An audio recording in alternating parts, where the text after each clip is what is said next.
कुरकुरीत साबुदाणे वडे खायचे असतात, पण वडे तळावे लागतात, तेलकट होतात, म्हणून आपण बनवत नाही. तर आज आपण बिना तळल्याशिवाय 1 चमचा तेलामध्ये खूप सारे साबुदाण्याचे वडे करणार आहोत आणि त्याच्याबरोबर खाण्यासाठी गोड दही आणि उपवासाची चटणी पण बनवणार आहोत. चला तर मग वेळ न घालता व्हिडिओला सुरुवात करूया. आजचा व्हिडिओ आवडला तर घरचा सण चॅनलला सबस्क्राईब करा.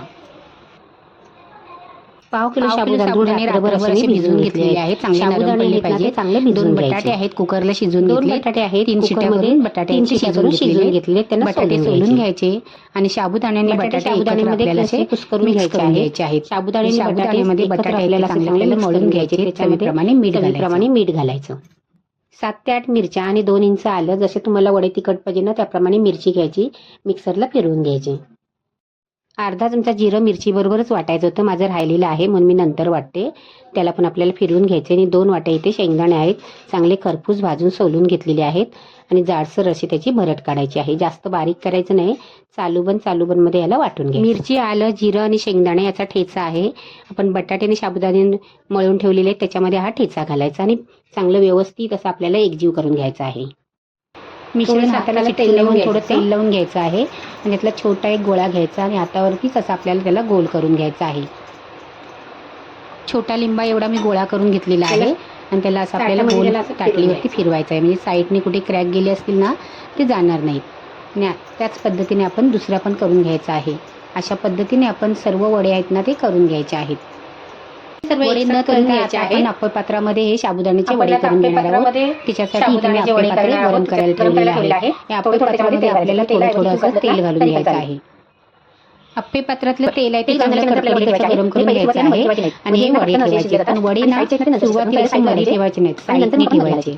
मधी ना चांगला जाळ लागतो आणि मग वडे पहिले मधले शेकतात आणि साईडचे आहेत ना ते नंतर शेकतात, म्हणून मध्ये आपण नंतर घालायचे आणि साईडने लावून घ्यायचे. ही एक खास टीप आहे. मध्यम आचेवरती याला आपल्याला शेकून घ्यायचे आहे. एकदम बारीक पण करायचा नाही आणि एकदम मोठा पण करायचा नाही.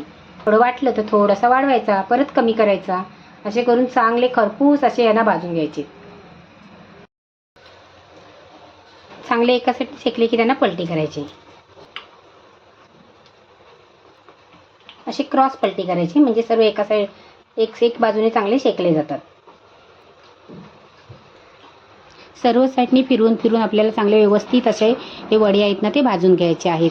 अगदी आपण तेल घातलं आहे ना तेवढं पण सर्व तेल लागत नाही, पण वडे मस्त कुरकुरीत असे होतात. नक्की एकदा तुम्ही करून बघा. जेवढे शेकले असतील ना तेवढे वडे आहेत ना ते आपण काढून घ्यायचे आहेत. अशा पद्धतीने आपले सर्व वडे आहेत ते तयार झालेले आहेत. हे वडे खायचे कशाबरोबर तर गोड दही बरोबर खायचे.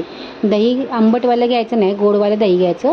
त्याच्यामध्ये थोडीशी पिठी साखर घालायची. तुमच्याकडे जर पिठी साखर नसेल ना तर साधी साखर घातली तरी चालेल, थोड्या वेळाने ती विरघळते.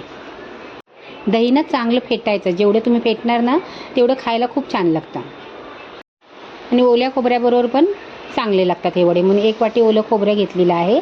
5 ते 6 मिरच्या घ्यायच्या, थोडेसे जरासे तिखट चटणी करायची, 2 चमचे भाजलेले शेंगदाणे आणि 1 चमचा दही आणि चवीप्रमाणे मीठ घालायचं आणि थोडीशी टेस्ट बॅलन्स होण्यासाठी चिमूटभर साखर घालायची. मिक्सरला फिरवून घ्यायचं. उपवासासाठी झटपट अशी आपली चटणी आणि वडे तयार आहेत. आवडले तर नक्की लाईक करा.